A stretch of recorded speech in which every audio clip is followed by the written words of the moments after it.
Welcome into another edition of New Track Record. Caleb Hatch and Justin Kinney with you, and a lot that we'll get to on the IndyCar side later this episode. Plenty of news to get to, but first we get an update on what's happening in the development series, and joining us is the series development director, Rob Howden, for the USF Championships. And Rob, as always, we like to kind of preview what's going on what used to be called the Road to Indy ladder before we get to our IndyCar season preview. So thanks for joining us.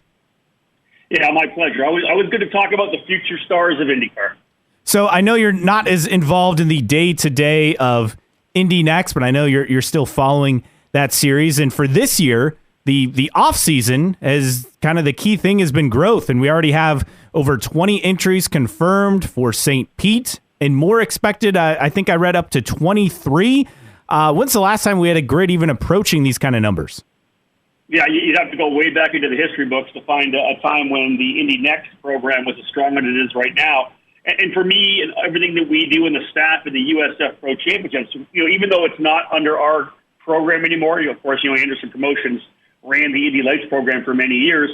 We're still very proud of what we see because so many of the drivers who are part of that program have come through the different ladders of the USF Pro Championships. And that's why I look, I still follow it so closely, because drivers like Louis Foster and James Rowe and Jacob Abel, Nolan Siegel, Reese Gold, all these drivers, of course, came up through our ranks. And some of the guys that you mentioned, when we look at this year's championship, factored into last year's championship. Who are some of the front runners that people should keep an eye on in Indy NXT? Yeah, it's an interesting thing because, there are some new names obviously coming in as well, but I think it's those second-year drivers that I would really, of course, coming out of the gate, kind of put the focus on. I think you start with Nolan Siegel from HMD Motorsports, a couple of wins last year, one in Detroit, one at Road America, third in the points. He's right there. Louis Foster, I think, will be really one of the drivers to beat for Andretti Global. Fourth last year with a couple of race wins. But coming into that program last year as a former USF Pro 2000 champion too, right? So he's got the pedigree. He's won over in GV3 as well. So I think Foster and Siegel will be, guys to watch early. I think Reese Gold will settle in as well. He was 8th last year and got a victory in Detroit. The driver, I think, though, guys, that's going to break out, and he'll get his first victory for sure. I think that will be Jacob Abel from Abel Motorsports. He got so close last year and just wasn't able to finish it off. 5th in the points in 2023. I think he's a guy that could win coming out of the gate. May even grab a victory at St. Petersburg. Wanted to ask you about Nolan Siegel because he was in the seat for some testing at IndyCar. It just seems like would you look at him and maybe an outside shot to replace somebody in the second half of the season, or is he better off spending another entire season in Indy NXT? One of the things I really like about Nolan is, he obviously started with USF 2000 a number of years ago, is they really aren't focused on pushing him too quickly. They never have been. He started in USF 2000 at just 14 years of age. And they know he's going to get there, right? You'll watch him every year. He'll do a number of races in IMSA as well, the top-level prototypes. He runs the Daytona 24 every year now. I don't know that they'll look to try to kind of force him into a mid-season ride. I think if you're a guy like Siegel or a guy like Foster, you've watched what some of the drivers have done coming out of Indy NXT and kind of waited for that opportunity, right? The Linus Lundqvist getting his opportunity, of course, with Chip Ganassi. And I think, you hold back a bit and hope for another opening somewhere of a driver to potentially retire or move on.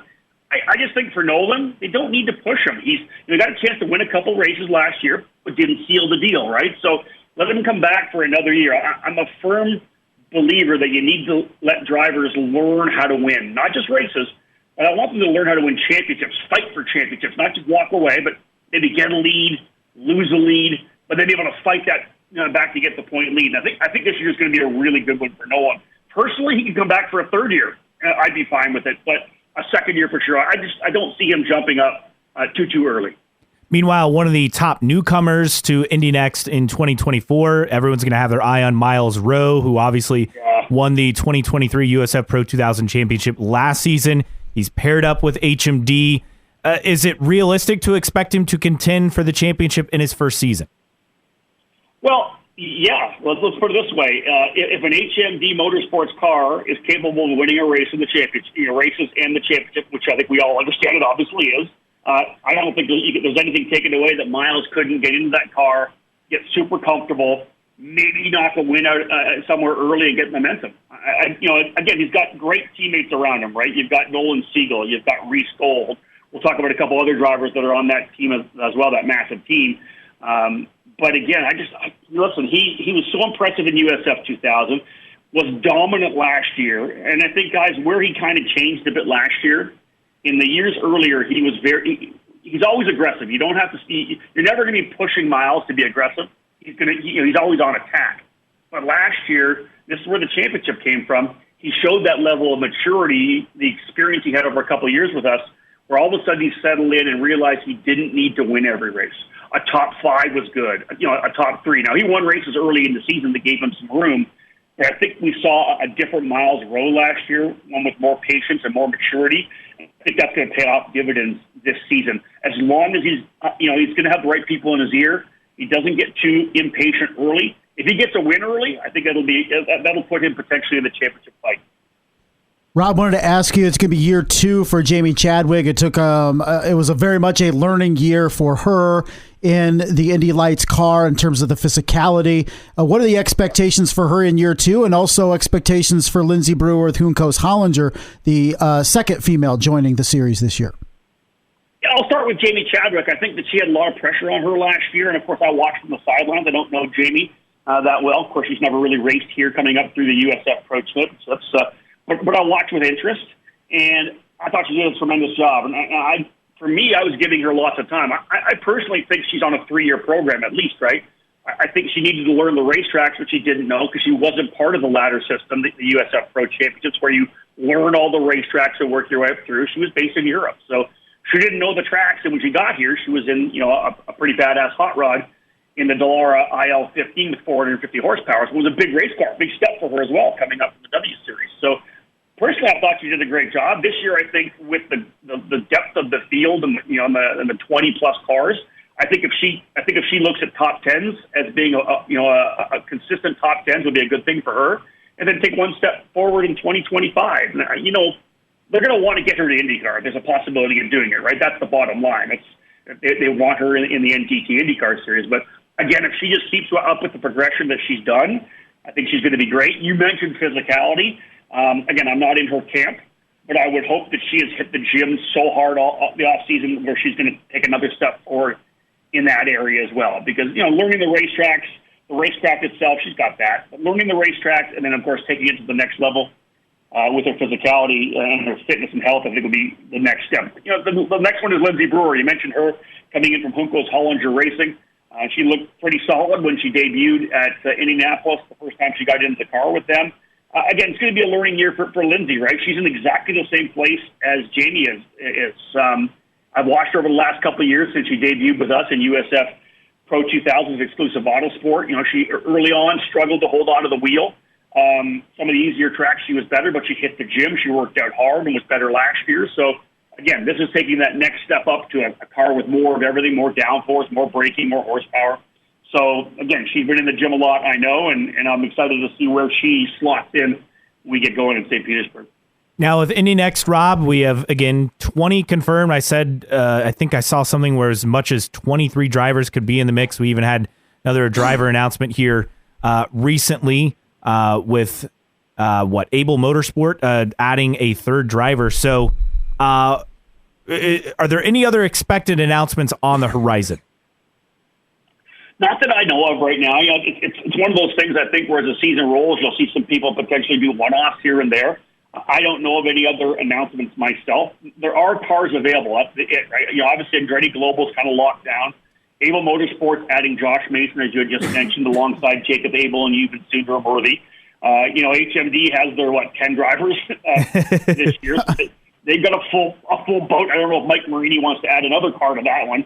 But there are cars available at both Cape Motorsports and Juncos Racing, right? So there's where you could potentially see somebody kind of come alongside Lindsey Brewer at Juncos and maybe Salvador de Alba at Cape Motorsports. So, and then there's, of course, Jack Miller with Miller Vinatieri. They want to keep it as a single car effort. So there are a couple of cars available, so we could see, maybe a couple more drivers. And one other thing with Indy NXT, they're changing road and street course qualifying. The field will be split into 2 groups based on practice times. Each group gets 12 minutes, and then fastest group gets inside line, and odd-numbered starting positions. What do you make of that move?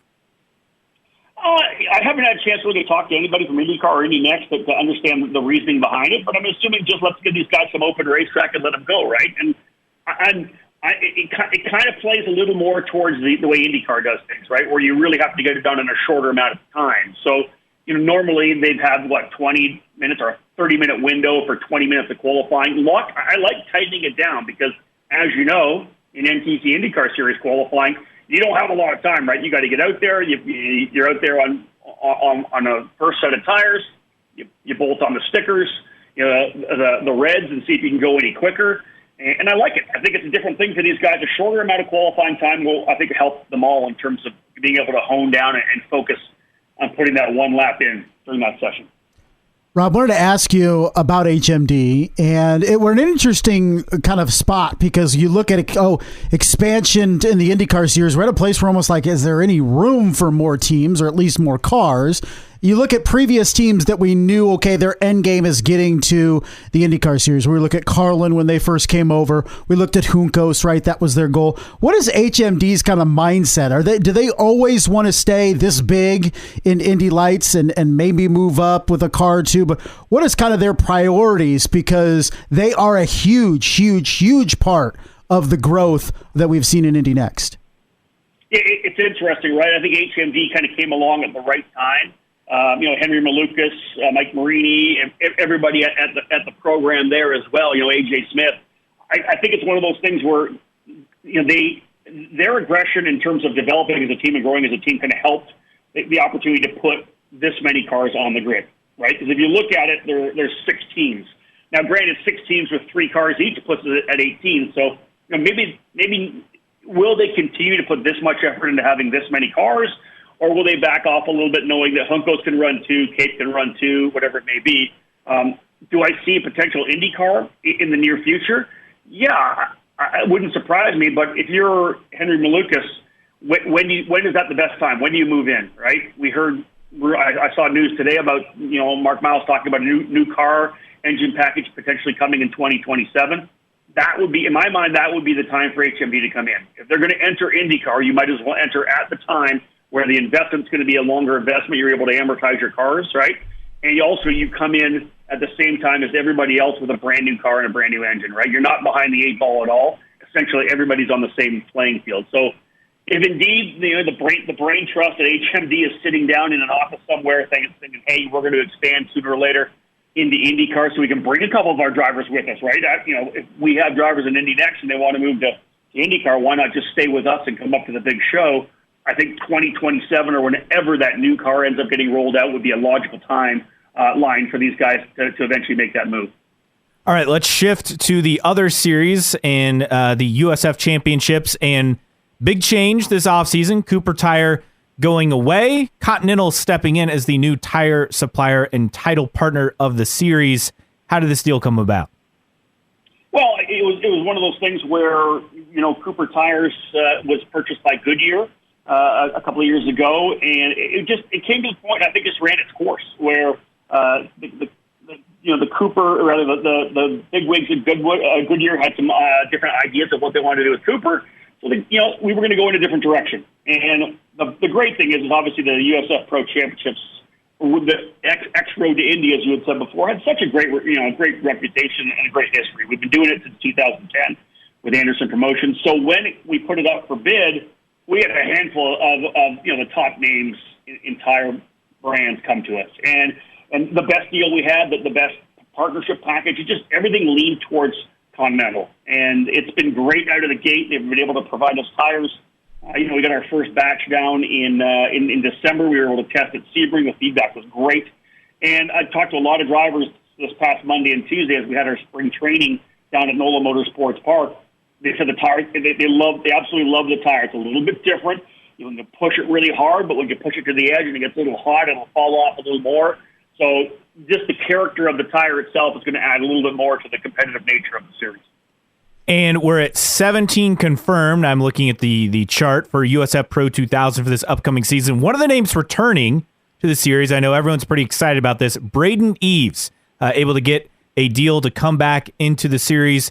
He will be with Exclusive Auto Sport running a full series season, full schedule this season. But a lot of names I think people have probably heard of in the past if you followed kind of the latter type series. Simon Sykes, Jace Denmark, Nikita Johnson, all among people competing. Is there a favorite? Is Eves the favorite going into the season? Well, I don't know. Braden's been out of the seat, right, for a couple of years. He's a former USF 2000 champion. You mentioned a couple of the names there. I think we may get as high as 20 cars for St. Petersburg. There's a couple of guys there that are looking to do one-off events as well. So we had a really good lineup of drivers at NOLA for spring training. Having Braden back is fantastic, right? He was on he had that big wreck in Indianapolis, as we know, a number of years ago in 2020. He's with Exclusive Autosport with engineer John Hayes, the same engineer that took Louis Foster to the championship. So if they hit their stride, they're going to come out of the gate really strong. But you mentioned Jace Denmark. Obviously, he's coming back for another year. Christian Brooks getting a full season. He ran a USF 2000 a couple of years ago. Got off to a great start. The opening couple of sessions at St. Petersburg a couple of years ago, and then got into the wall and essentially sidelined him for the year. So Brooks is back. He'll be really quick, I think. Last year's USF 2000 champion Simon Sykes, you got to put your eye on him for sure. So Sykes, Brooks, and Denmark all at Pabst Racing, the team that was really the dominant factor last year. But I'll tell you the two names. I'll give you three names I think we need to watch. Number one, Lockie Hughes, Turn 3 Motorsports. Lockie was runner-up last year in USF 2000, was the fastest driver at spring training testing at NOLA, and the Aussie is very good. So I think he's going to be definitely one to watch for Lockie Hughes coming from Turn 3. Nikita Johnson, right, just 16 years of age for VRD Racing. USF Juniors, USF 2000, dabbled at the end of the season in USF Pro 2000, actually won at the Circuit of the Americas last fall. This guy is very impressive. He's got tons of seat time. He's going to do double duty this year. He's going to run USF Pro 2000 and the entire GP3 series. Somehow there's no conflict at all between the two programs, so he'll be running with VRD with Arden over in Europe. He'll run with VRD Racing here this year. And I think the last but not least, kind of the new guy coming out of Canada to watch, Matt Clark for D-Force Racing, won the USF Juniors Championship a couple of years ago, was in the fight as well last year in USF 2000, dabble with USF Pro. I think Clark is going to be a top 5 runner coming out of the gate as well. Rob, when we look at all the way down with USF Juniors, and it's never too early even to start looking at some of those guys, have you seen in the first 2 years of USF Juniors, it serving its purpose as that first step from karting into single seaters in terms of the ladder, in terms of the road that we used to call it? So is the junior system working, and maybe who are some people we should keep an eye on all the way down in juniors? Yeah, here's the thing about USF Juniors. We started it in 2022 with the concept that we wanted the drivers that were coming out of other series into USF 2000, we didn't feel that they were at the level we needed them to be to compete, right? So we wanted to come up with something our own, to put these drivers in our own program, learning our tracks, learning our culture, our staff, our race directors. And that's why we started USF Juniors. So we ran the old Ligier F4 car the first year. We rolled out the Tatis JR23 last year, which is essentially the USF 2000 car, but with different brakes, different wheels, a different damper package, same horsepower, same downforce, but it's a really good car for them to come in with. It's also detuned just a little bit with a restrictor that it's a little bit about 4 seconds slower on a track like Road America. The beauty of the program is all of a sudden people have seen what it is. Last year, 16 to 18 cars. This year, we're going to have 30 or 32 cars at the opening round at NOLA on the first weekend of April. The field is stacked. There's incredible drivers. You asked it if it's done its job, and I look over at USF 2000, and you say it definitely has, right? We're going to see them come out of the gate. Joey Brienza for Exclusive Autosport is going to be a driver to watch. He ran USF Juniors last year. Nicholas Giaffoni, last year's USF Juniors champion, he's going to be in the fight for the title as well. You got Sam Corey, who's come up through Juniors. Max Taylor's come up through Juniors. Carson Eder. These drivers, Luke Quinn Armstrong as well, have come up through the junior category. They're the ones that are going to battle in USF 2000 this year. But, man, we have just an unbelievably stacked field in juniors. I think Jack Jeffers is going to be one to watch. Of course, a multi-time winner last year that hit out of San Antonio, Texas with Exclusive Autosport. He's going to be really good. There are some other names, though, and not so much of a shocker, but we didn't know he was coming into the program. Jay Howard Driver Development signing Liam McNeely from the UK. won a couple of races in GB4 last year, and he was the fastest driver at NOLA during spring training. So kind of shook everybody up with the speed he has. And, of course, as you guys know, all eyes really on, or a lot of eyes, obviously, on Sebastian Weldon, winning the Skip Barber program last year, running for Velocity Racing Development, VRD this year. Max Taylor will be his teammate, but I think Weldon's going to be pretty good as well. Well, and let's also not forget Leandro Juncos, Ricardo Juncos' son, Bruno Ribeiro. So there's a lot of name recognition in USF Juniors, and let alone you have some great names in USF 2000, Ayrton Hauk, Jace Bacon, Jay Howard Driver Development. This is, we kind of talk about HMD and what they've done in Indy NXT, but Jay Howard Driver Development, 7 drivers in USF Juniors, and then you couple that with their package with 3 drivers in USF 2000. I mean, is this kind of the next team to work their way up the ladder all the way to IndyCar? I don't know that Jay's focused on that. I think where he is right now, he is a driver development program. I don't know if we're going to see him make that move. Jay and I've never sat down to have that conversation. I think for anybody looking at potentially going to IndyCar, the first step is to start a solid Indy NXT program, right? So that would be if anybody's thinking about making that move, Indy NXT would be the place to be. But for the most part, I think that the teams that we have in our program are focused on being, a driver development ladder series program. They bring young drivers in, they coach them up, they get them ready to go up to Indy NXT. We may see 1 or 2 team owners think about Indy NXT, but I don't know that the long-term plans for Jay Howard include IndyCar, because really he's been such a big player in the development side. He was in F4 for so many years, then moved from F4 and came in, fully bought into the USF Juniors program. And like you said, he got 7 drivers, and I would say out of those 7. There's a good possibility at least 3 of those drivers could challenge for the championship or a top 3 in the points. So I think Jay's where he needs to be right now. Rob, final question from me. We see development drivers signed over in Europe a lot, with Red Bull Academy and stuff, and junior drivers for all these teams.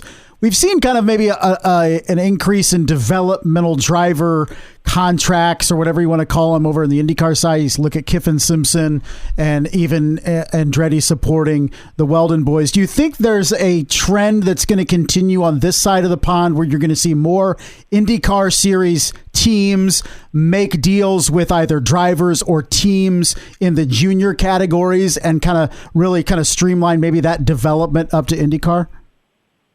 When I look at that, it's interesting to me because it's one of those things where, you look at a Kyle Kirkwood who was coming up through the ranks, right? Eventually, when he got to Indy Lights, which was Indy Lights, of course, at the time, Indy NXT, he ran for Andretti Autosport. And even though he went from Andretti Indy NXT to Foyt, he was an Andretti driver, right? And I think you're going to see more teams do what they can to potentially get a hold of some of these young guys coming up, so that they will have, I don't want to say control of them, but the rights to them, or they'll at least have that relationship where they can potentially bring them in. Because I think we've seen a lot of the kids now come out of, I shouldn't say kids, I'm getting older and they're still young.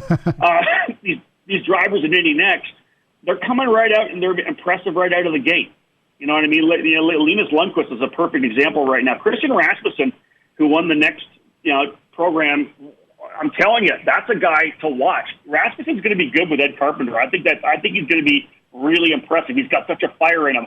And I think as this happens, some of these IndyCar teams are like, listen, we can't let some of these guys go. We need to get our hands on them quickly. So, you mentioned Kiffin Simpson already. Josh Pearson's got the relationship with Ed Carpenter Racing as well. I would not be surprised to see more of that happen, just to make sure that some of these really talented drivers don't go to the enemy, if you will. Final question for you, Rob. With you look at the change with Anderson Promotions no longer running what used to be Indy Lights, now Indy NXT, and Anderson Promotions adding some series and kind of realigning how they do everything, especially with the USF Juniors that they added a couple years ago. What's kind of been the return on that? And is Anderson Promotions happy, and kind of what's next for them with the development series? Well, I think the thing that we did was, our initial program was USF 2000, and we added the USF Pro 2000 category in 2013 when Dane Anderson essentially bought up Star Mazda. We turned that to Indy Pro 2000, and eventually USF Pro 2000.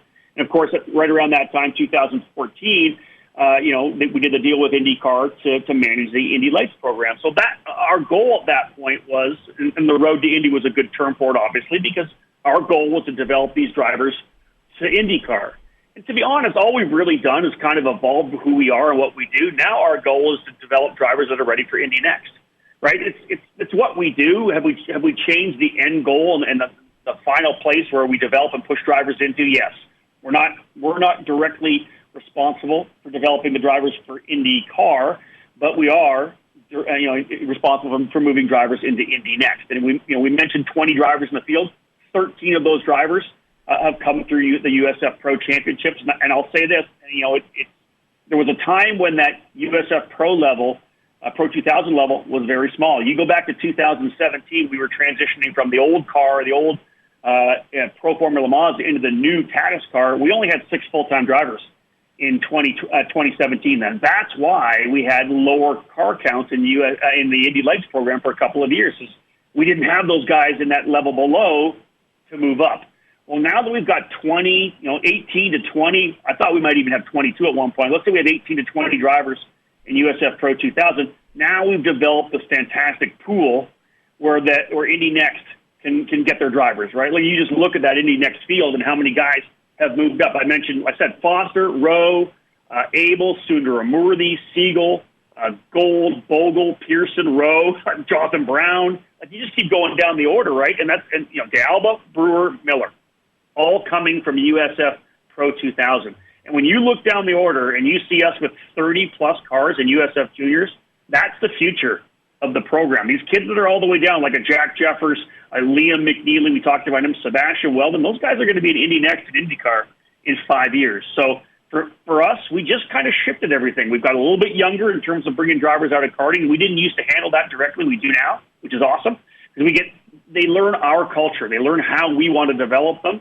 And then we moved them into USF 2000 and Pro 2000 after that. So I'm going to tell you, you and I had this conversation three years down the line, and you're probably going to see 24 cars in Indy NXT, if not more. It's good to hear because it's come a long way over the last several years, and HMD has obviously played a key role in that expansion. Rob, as always, enjoy chatting with you and getting a preview of what's to come in the junior categories, and appreciate it every year as we do this preview with you. Yeah, my pleasure, guys. Always good to talk about the future stars. As I said, just a couple of years ago, we were talking about Kirkwood. We were talking about Renus DK, right? We were talking about some of these guys that were just coming through the ranks, and now they're, the stars of the NTT IndyCar series. So it's always a pleasure. And anytime any drivers or any fans are at the racetrack, feel free to come over to the USF Pro Championships paddock, because that's where you get to meet the future stars. We do autograph sessions every weekend, and I'm more than happy to chat with you guys about it whenever the opportunity arises. That was Rob Howden, Series Development Director for the USF Championships, joining us, our preview of Indy NXT and also the USF Championships. As always, appreciate Rob and his time. Give us kind of what's to come in those series. And with that, if you have something to say, we'd love for you to interact with us. You can find us at newtrackrecordpodcast.com. While you're there, you can check out the store. We have t-shirts and stickers for sale, get you ready for the season. Also, you can sign up for the email list. It is absolutely free. You'll never miss an episode or any special announcements that we have. Also, you can interact with us on social media, IndyCar Podcast on Twitter/X, also on Instagram, on Facebook. Just search for New Track Record. You can support us via Patreon, patreon.com/New Track Record.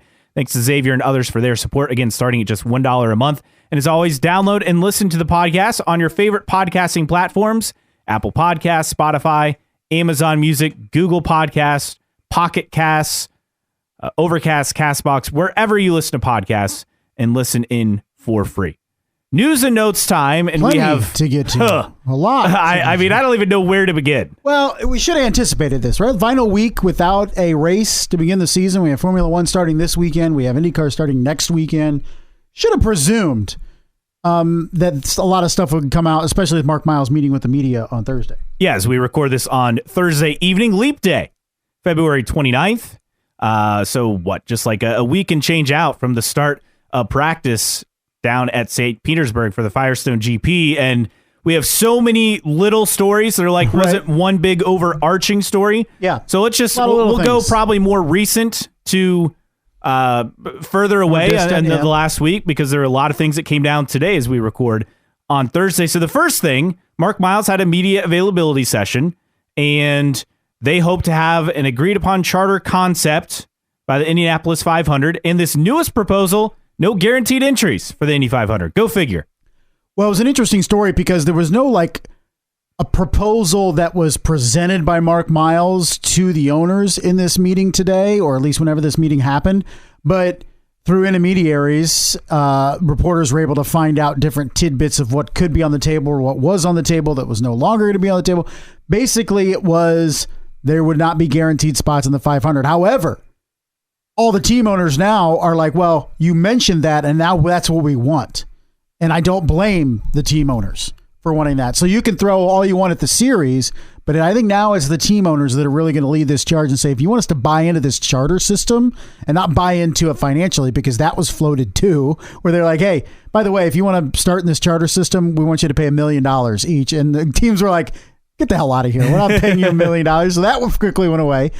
But if you want the teams to buy into this thing, then is guaranteed spots going to have to be a part of it. It's almost like you dangled it out there to begin with. It's going to be very difficult to pull it back. And that's kind of what IndyCar is trying to do, it sounds like. Hard to take it back. But again, the fan backlash, obviously strong. Which, you and I went back and forth because you were like, well, that's just what business and companies do. You kind of float something out there to see the reaction. Like if IndyCar thought there was going to be any different reaction to that, they have no sense of their fan base. That is true. And I went through it when I said I wasn't entirely against it, but even I don't want it. But it's just bizarre that IndyCar maybe thought, oh, we'll float this out there to see what the fan base thinks. Like we could have told you what the fan base didn't need if they needed to float it out there to know. That's kind of a problem. It concerns me about, do they really have the pulse of the fans if they think that that's something they need to get out there to see what they think? So again, they hope to have something implemented by the Indy 500. We'll see if that happens. But this has been an ongoing thing for a while, so I don't think it's anything to really freak out about anytime soon. Now, other good tidbits from Mark Miles' kind of little discussion with media members. He also said the series is trying to debut both a new powertrain unit, engine plus hybrid, as well as a new chassis. Hey! Oh, my goodness. For the 2027 Could season. this series actually have a plan? A long-term plan? It almost sounds like it, doesn't it? Yeah. And then more details from Marshall Pruitt on that that came out in Racer.com article that I thought was kind of fascinating, came out before those comments, discussing conversations, obviously Honda and Chevy on board currently, and then they've had talks since 2023 as far as the next powertrain formula, and some brands mentioned. So we knew Toyota, part of discussions, Hyundai as well, part of discussions. So we'll see what becomes of that. But hey, at least they're working on something. But this is a tight timeline. If you're going to pull this off, you got to basically have this stuff finalized by what, like the summer? I don't know. Move forward? 3 years. I think you better have it by this time next year. Yes. You better have it finalized. But it's good that you're having conversation. What has been discussed too and mentioned is some type of spec engine power plant that then is branded by multiple different OEMs, which could be a possibility. It's good that Honda is actually still in these discussions. Yes. That's a positive. Chevy and Honda still involved. And then I mentioned Hyundai and Toyota are who've looked to be engine suppliers in recent years, according to Marshall Pruitt, understood to be among those within the series consultation loop on the 2027 formula. Which is good because you want your two existing OEMs to say, this is what we want, this is what we need. And then maybe two prospective OEMs and saying, this is what we would like to see that would make us want to invest in the series. So it was a good story to read. And I almost had to read it twice to really believe that the series is actually thinking this far ahead, because we've had no indications that they are. So it's good to see, and I would hope that 2027, this series would debut a new engine formula and a new chassis. It just makes too much sense to do both of them in the same year. Then we get to racetracks. One, can't believe we skipped over this. The best news I think we've had all offseason, that the Milwaukee doubleheader will be sponsored by Hy-Vee. So they're adding on to their sponsorship, obviously already sponsoring Christian Lundgaard, sponsoring the doubleheader at Iowa. Now it's going to be the Hy-Vee Milwaukee Mile 250s, August 30th and September 1st. They'll be the race title sponsor, so we'll see what they put together as far as will they have concerts or what kind of entertainment packages. And then also this from Miles on Nashville. Mark Miles says IndyCar targeting future finales to take place before week 1 of the NFL season. So you hope they start the season earlier, right? So you don't have that long of a layoff. Well, you think they would end on Labor Day weekend, like they used to. Yeah. But then hopefully you start your season in late February. Yes. Also, I'm perfectly content with that. I know some people out there every year, it ends too early. I'm perfectly fine.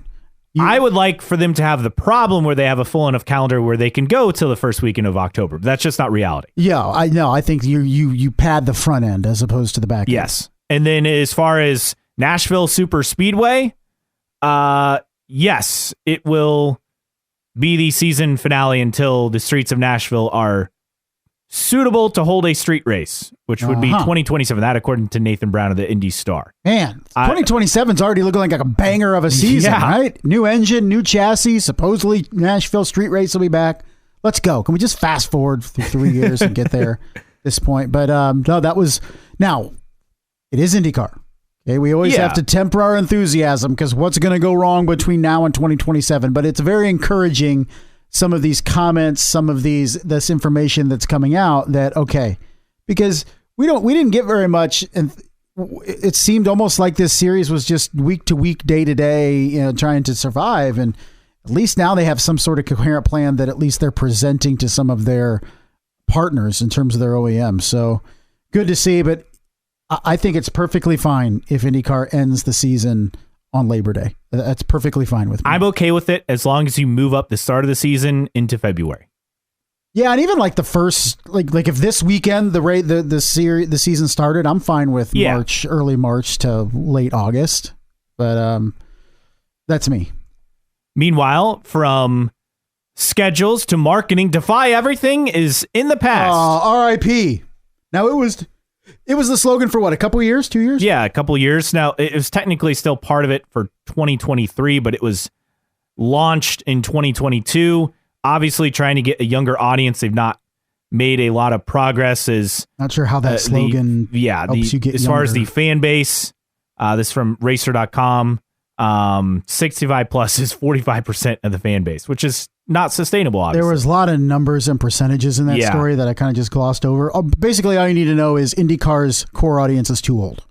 Yes. And older than most, if not all, other major sports in this country in terms of the demographics. Yeah.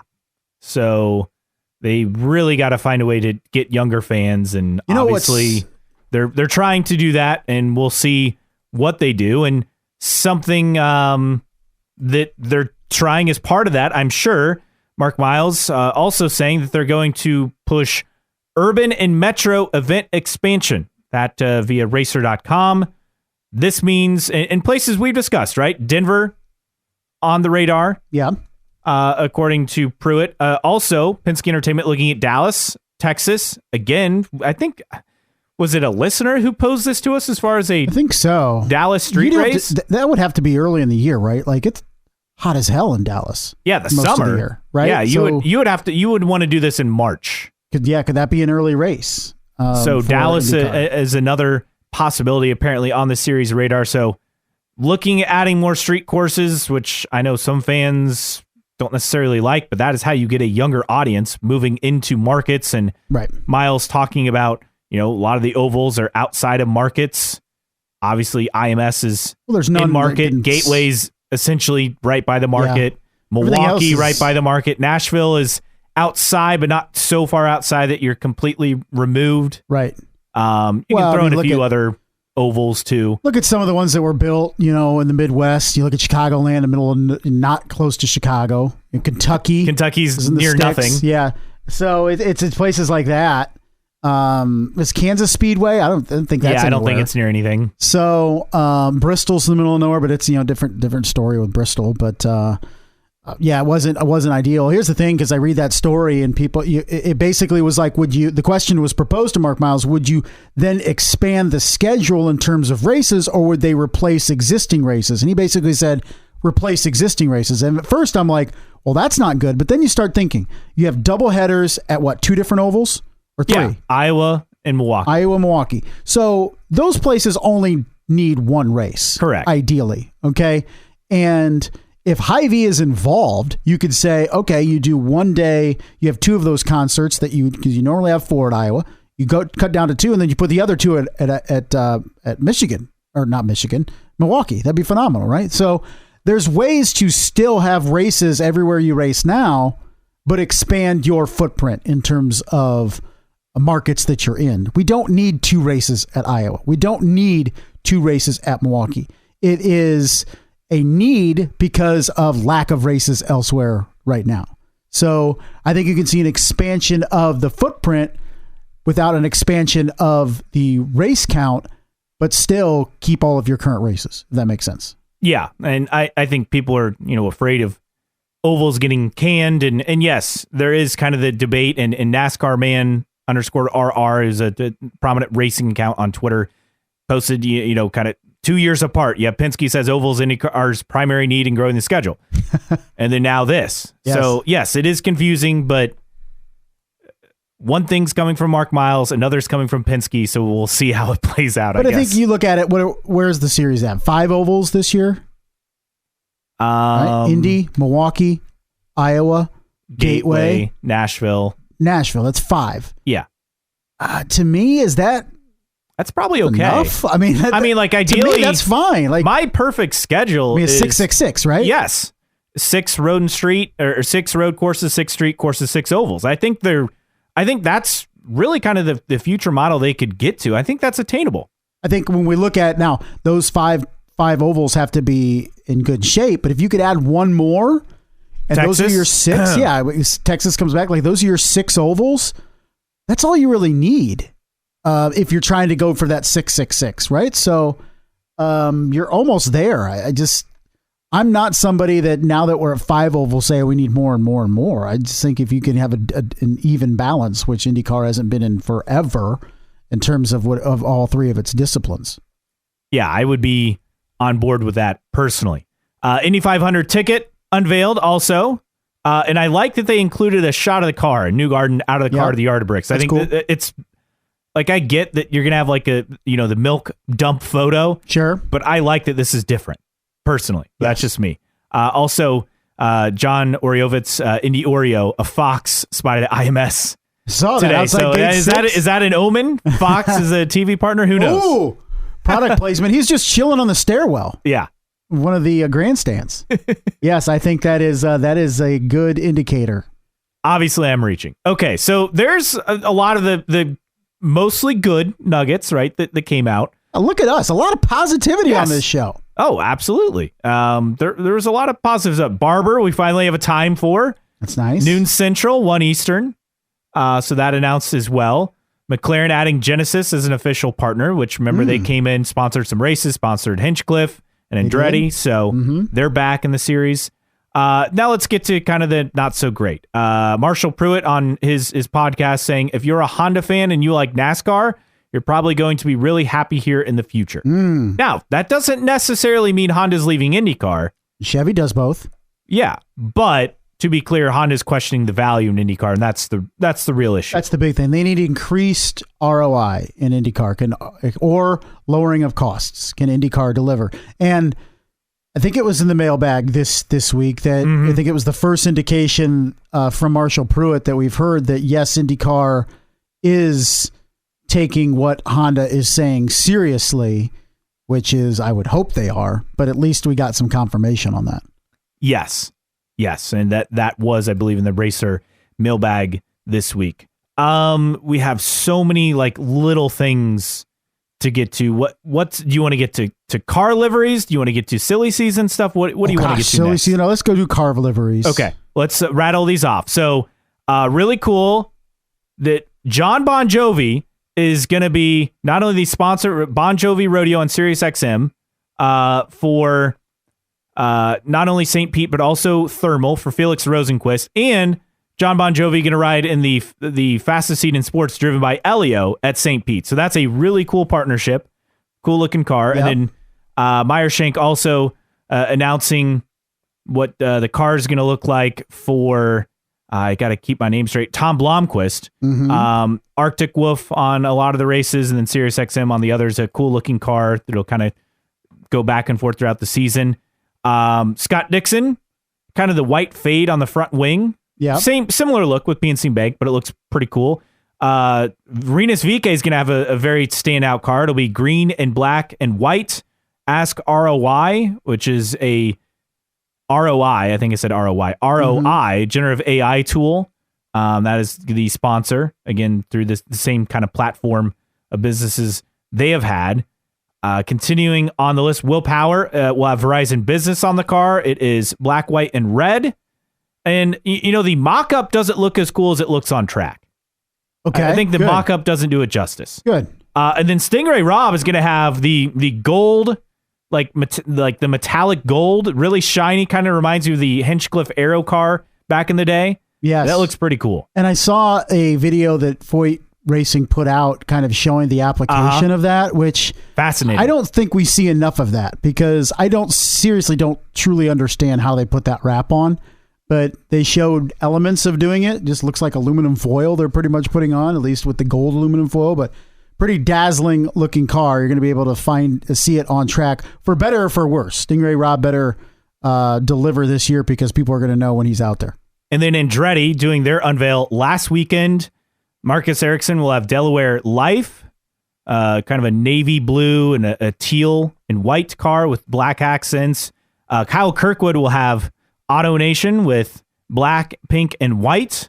And then Colton Herta, obviously yellow, black, and white accents. A lot more white on the car this year. All kind of like a dark kind of theme for all these. So and that'll cool, be interesting to see on track. When you see them from above, they're all different colors, but kind of like the same style in terms of the paint. Yes. And the trim and the livery. So as they say in NASCAR, the paint scheme. Yeah, the paint scheme. So it looks good for Andretti.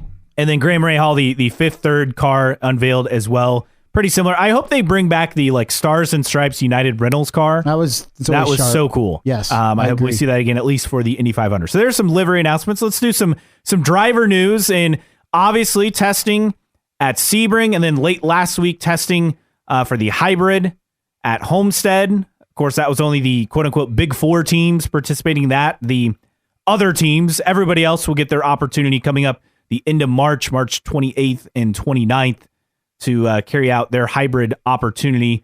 And I believe that will be, the IMS road course for everybody else to get their shot. And then again, the plan introduced the hybrid powertrain.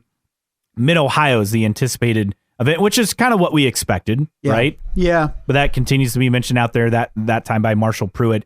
And then testing. So normally, we're not going to read a whole lot into testing times. That's not what we do here. You can look up the times. They're posted everywhere. And again, everyone's on their own testing program.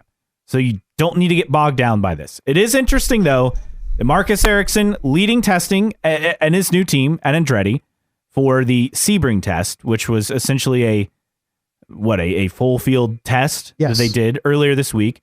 And Colin Braun, who got the nod for Dale Coyne, along with Jack Harvey testing. Colin Braun actually beat out Harvey's time on day 2. So those are kind of the takeaways. And we mentioned Andretti. Yeah, Craig Hampson, we wondered where he'd land. Back at Andretti. So he will be the senior engineer. He will not start, though, until sometime before May, according to Nathan Brown. It could be before, so maybe he debuts at Barber. Obviously, they have these non-competes, right? Right, so and it has to expire before that is he can factoring in on that. But a big move for that team as they try to reset things this year. Well, going back to Colin Braun, and that would be, in my opinion, of the available drivers that are within reason that we've heard, Colin Braun, I think, would be the best land. I mean, he's a guy, despite the lack of open wheels experience, has won multiple championships in sports cars, 25 or some wins. He's a veteran guy. He's in his mid-30s. And we've seen guys that have come in to this series as rookies, but as older rookies. We saw Augustine Canapino do it with Juncos last year, right? It's just a different mindset. So it's not I'm 21 years old, I have to come in and make an impression, and this is my one career opportunity to make it big, and I have to drive and take risks and all that stuff. We saw Canapino just that veteran. This is just another seat I'm in. My career isn't hinging on this. My next 20 years isn't hinging on this. And he took what the car gave him, was respectful on track, all that stuff. And Canapino had a really successful season based on expectations in preseason. Could that be Colin Braun? Could that be the best thing for Dale Coyne? Is not to put two hotshot young drivers that are trying to make a name for themselves in those seats, but Colin Braun being a good balance to maybe someone else that's a youngster that he can help mentor and maybe show the way. And I know he's inexperienced in IndyCar, but he's a veteran of race car driving. Great sports car driver. Yes. So 35-year-old rookie. Can you imagine? Yes. I mean, it makes too much sense for Colin Braun. I mean, you had Augustine Canapino last year as a rookie at 33? So we saw how mature Canapino was in terms of handling the situation at Juncos. And I think Colin Braun could have a similar impact at Dale Coyne Racing. So who will be in the car at Coyne for St. Pete? Well, we expect Jack Harvey, that according to Racer, for one entry. And then it really just depends on how Coyne feels about the test with Colin Braun, which, I mean, I would think they'd feel pretty good based on the test times, depending on, what they're doing with their program. Also, Marshall Pruitt reporting Catherine Legg and Nolan Siegel in play. Benjamin Peterson been mentioned as a possibility, and Marshall's saying on the mailbag on Racer as well, Catherine Legg rumored to be the second Coyne car at Indy, at least, if not all the ovals. So a lot of options still at play. I think one thing's for sure, Jack Harvey will be in a Coyne seat at St. Pete. I feel pretty confident in that. The other seat, feel pretty confident in him knowing right now that he's in that seat. It just hasn't been announced. I think so. Now, the other seat, I don't know. But this is fun. This is like how it used to be, 10 or so years ago, right? Where we're leading up to race week. Yeah, who's going to be in the Coyne cars? Right. You never know who you'd get. It'd be kind of fun. The more things change, the more they stay the same, yes, right? So we're throwing it back to that era. So it's actually it's exciting for me. But I like to think that hopefully behind the scenes, there's more answers than what we're privy to. Oh, I'm sure there are. I have to imagine that Coyne has his plan in place. He's either just trying to find money or waiting on the announcements or, keeping the door open for this, that, or the other. But I have to imagine that some of those drivers know where they fit in with Coyne with the season starting just over a week.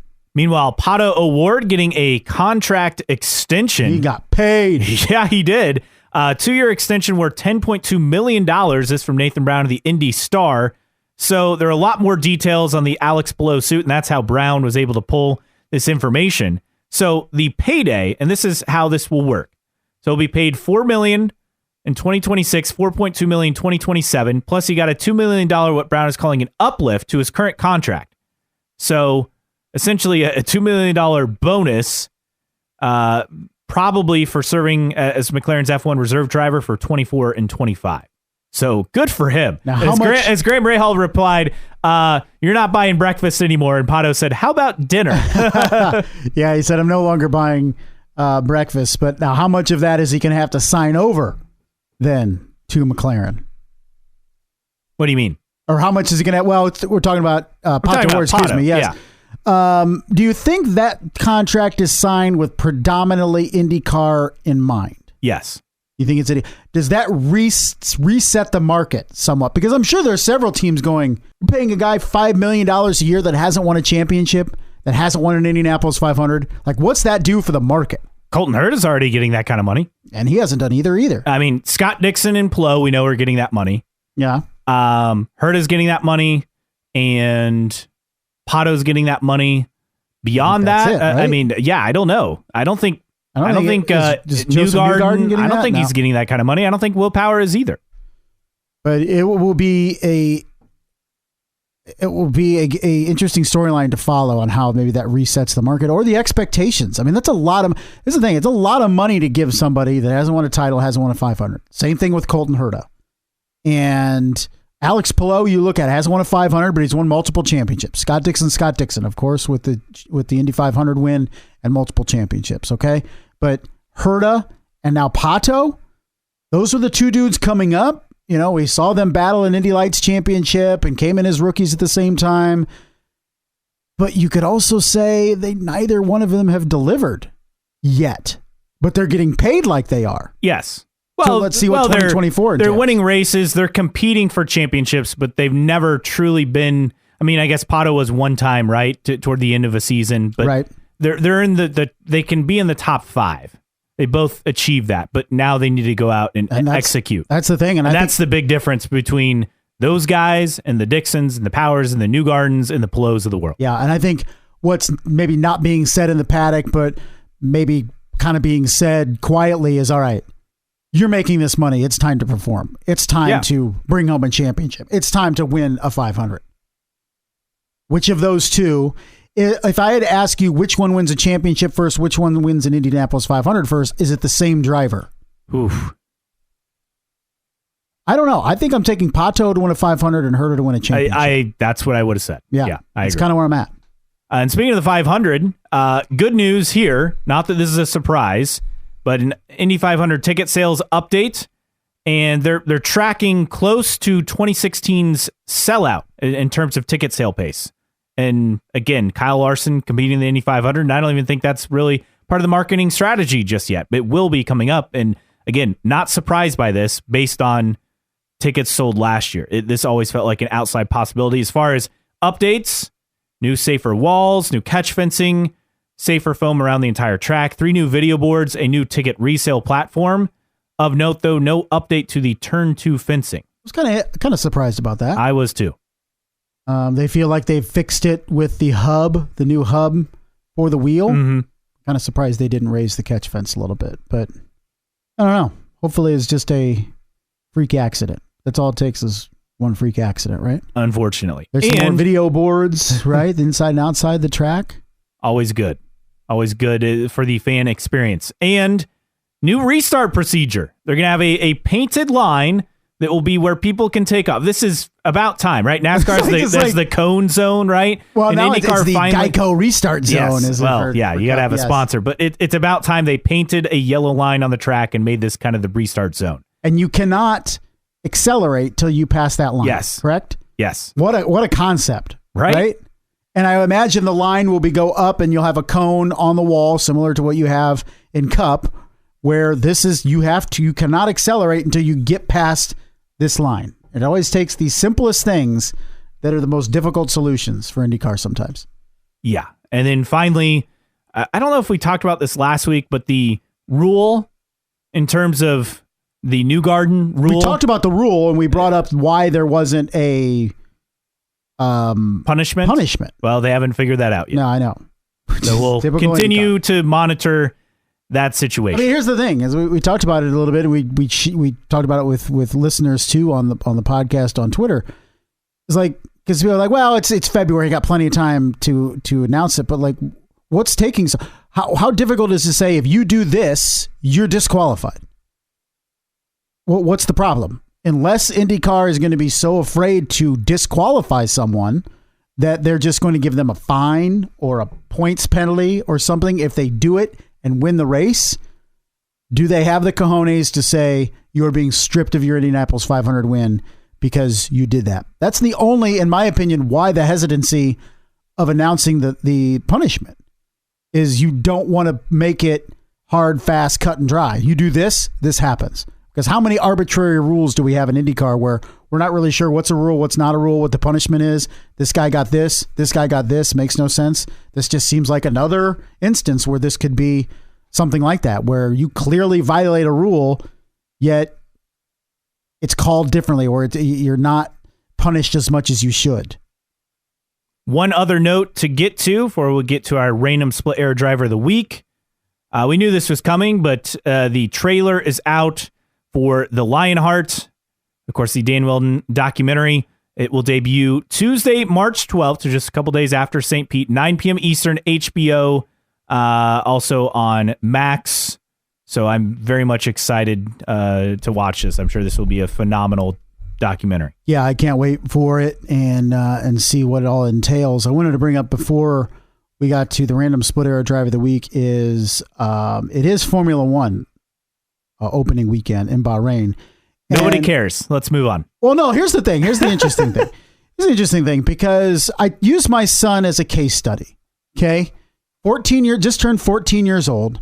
Really not very much into motorsports. Okay. He knows what NASCAR is. He knows what Formula One is. Doesn't really. I always have to explain what IndyCar is, because if I'm watching IndyCar, he thinks it's Formula One, but I was like, no, it's Formula One. But I send him this morning the opening intros for Formula One that came out this morning because they had practice. And he's asking me all these questions about, I thought Lewis was with Ferrari, and why does he want to switch from Mercedes to Ferrari? And this is a kid that he doesn't sit and watch races religiously. He doesn't follow it. It's just a casual conversation that Formula One has grasped his attention. And I look at it and say, is this a case study for so many other people? For whatever reason, but he's not watching the races. Well, he is. That's the thing. But that's the next step, because he asked me what time's the first race, and I said, well, it's Saturday, because originally I thought it was Sunday. But he's got a confirmation retreat, so I was asking him, like, do you want me to wait to watch it? He said, yeah, probably. So now is he going to be taking that next step and watch? And we can say, as much as boring as Formula One racing is, and Max dominates and all this stuff, here's a kid that has gotten more into football and all this stuff, and now he's dabbling into Formula One. He has Formula One Legos. He has Mercedes Legos. He has a Mercedes Lewis Hamilton t-shirt he got for Christmas. And it's fascinating to me, because I'm like, I don't know what the hook is. I'm not pushing Formula One on him as opposed to IndyCar, but here he is independently finding his way, more interested in Formula One than either IndyCar or NASCAR. I can't explain it. I just think it's a fascinating case study. It's just because kids think it's cool right now. But it'll pass. That's all it takes. But I think it's all it takes, and that's why, in the end, Formula One still has, you mentioned Ferrari, you mentioned Mercedes, you mentioned Aston Martin, you mentioned Red Bull. I mean, people know what those are. And sometimes and this is the thing, I think that we just have to grasp is sometimes it's not the racing. Because people will say, well, IndyCar's got the best racing and Formula One has the most boring racing. It's not the racing. If it was, IndyCar would have the best ratings. And then it would be NASCAR. And then it would be Formula One. It's not the racing. It's the drama. It's the personalities. It's the technology. It's the manufacturers. It's the history, marketing. It's the marketing. It's all those things. It's not the racing. Because I kid around with my son. It's like, Max Verstappen's going to win all the races again. Ha ha. But he's still interested in Formula One as opposed to IndyCar. If I told him, hey, Noah, the most up for grabs championship is IndyCar. Like, no, it doesn't matter. Is Mercedes in IndyCar? Is Ferrari? Is Lewis Hamilton in IndyCar? There aren't the personalities in IndyCar. Yeah, it's just, and even like the 48 seconds or whatever it was of the driver intros that they released today, like, that is cooler than anything IndyCar is going to put out marketing wise.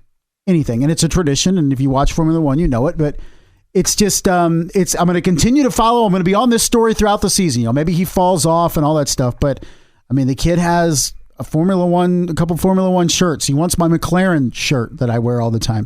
He has Legos for Lewis Hamilton and Mercedes. I mean, it's just, and I don't push anything this on him. He just finds his way there. And I think we can learn from him. It's just because it's a fad right now. It'll pass. He won't even care about F1 in a year or two. Guaranteed. But I think over history, Formula One is it. I know right now it's the most popular in America, but it's still like huge deal. Most popular in America among young people. It's still not more popular than NASCAR. True, but we talked about it on this podcast earlier. IndyCar is having very difficult times grasping the younger demographic. Here is somebody at 14 years old that couldn't care less about IndyCar. He's the market that IndyCar should be targeting and getting them into the sport. And here is somebody that I talk and watch more IndyCar than anything else in the house. He couldn't care less. And maybe the overarching thing is IndyCar, you have to figure out how to reach kids like my son. How do you do that? I don't know. Cooler cars, cooler locations for races, and get in front of those people. Yes. Right? I mean, it's not just social media. That's what everyone always goes to, but it's beyond social media. You got to be forward facing. So that means getting eyes on product, whether it's, unique partnerships with YouTubers, whether I think it's a huge thing because my son's a big YouTube watcher. as are most teens. Yes. So it's TikTok, it's YouTube. It's Fortnite. Yeah. Because they have crossovers with Lewis Hamilton. That was the first time you heard of Lewis Hamilton was under Fortnite. So those are the marketing things and we hear IndyCar talking about more digital media strategies, right? Which is something they need to do and they're woefully behind on. But they're making progress. So I will say this. Have you noticed the little like team preview, like cards, like they did like a magazine cover for Andretti earlier this week? Really? It was pretty cool. It was pretty cool. I thought I saw something like that. I didn't know so they're doing these different little like team preview, like little graphics for and those things the should be different going teams. On like Instagram, hopefully. Yeah, and TikTok they and stuff are. like that. Yeah, I'm seeing it on Twitter because that's what I use. Right. But yeah, they're going on all the platforms. I'm too old for those other ones, Instagram and TikTok and stuff like that. But yeah, I feel like when we and it was a pertinent discussion or pertinent topic because of the story that IndyCar came out with, or Racer.com, about the demographics. Here's a perfectly good example. He's not a diehard fan of any real sport other than football, but the majority of your fans are casual fans, and here's a potential casual fan that even I would say NASCAR is maybe a bigger presence for him in his mind. But all it takes is one transcendent driver, which IndyCar has lacked for so long.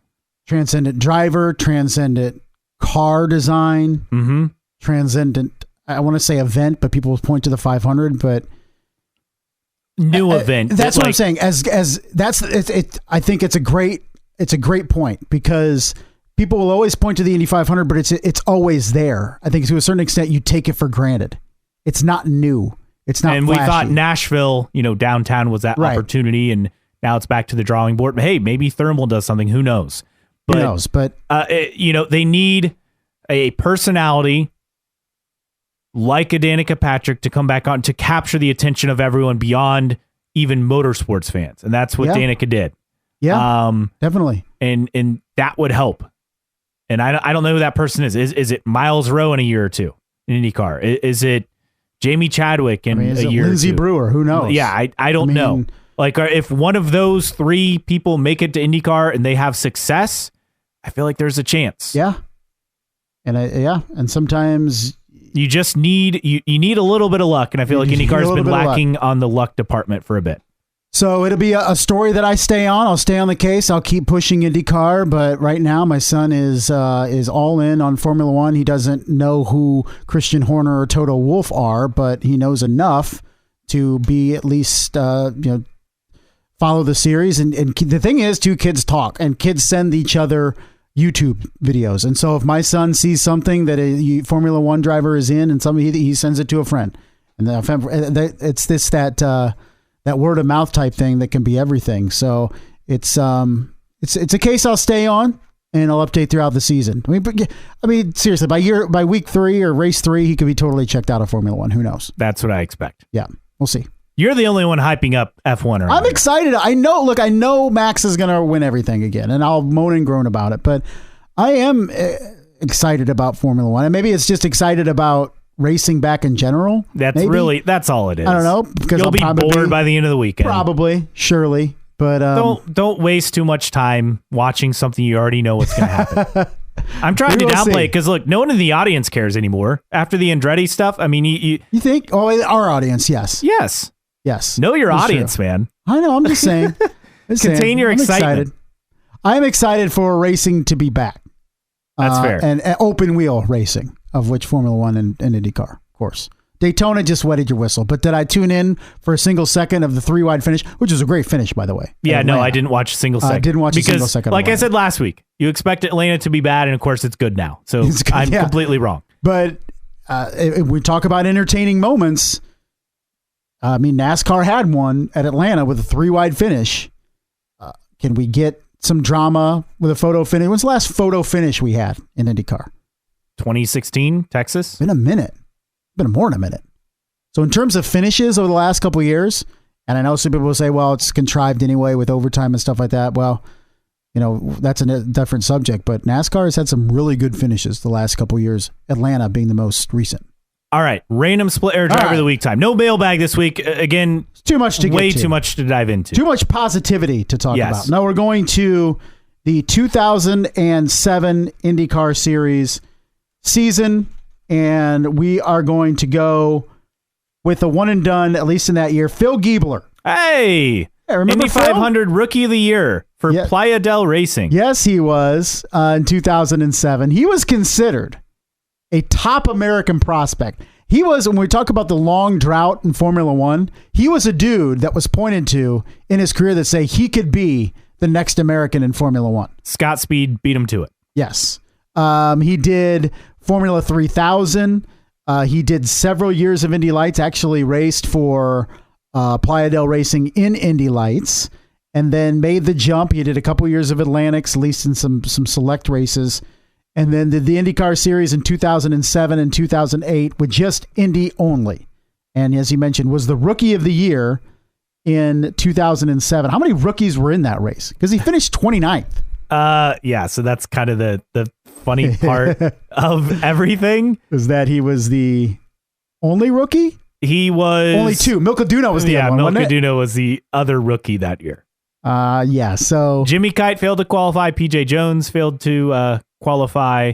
And Stéphane Grégoire was injured in a practice crash. Ooh, that's a classic name. That's going to be another random splitter driver of the week is Stéphane Grégoire. But that was it. Failed to qualify in 2008. That was with American Dream Motorsports. Do you remember that? I don't... No. Well, no, really. I think it was Playa del Racing. It just switched names. Now, correct me if I'm wrong. Playa del in 2007. So was that? No, that would have been 2006 that I think it was a similar team that both cars took each other out in a crash. I thought it was just one team. It was just Yasukawa was in the car in 2006.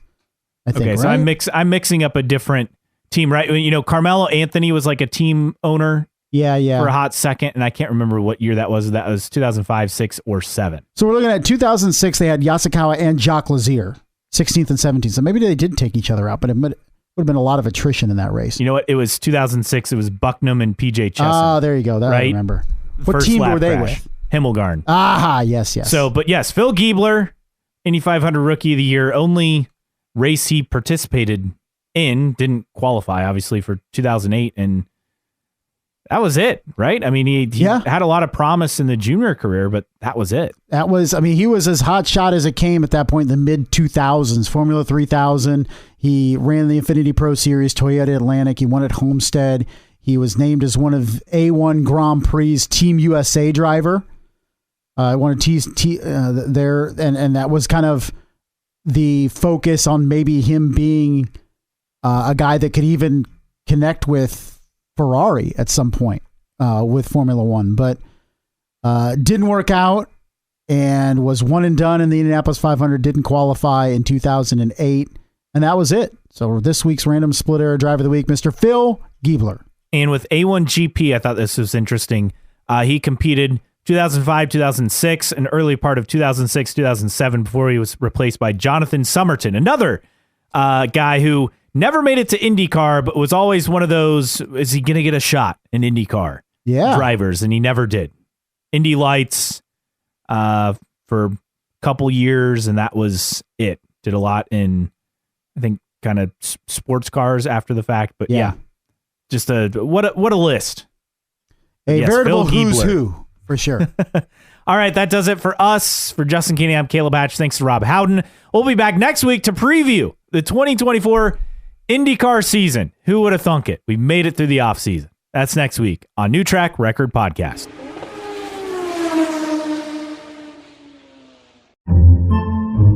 Podcasts by Federated Media.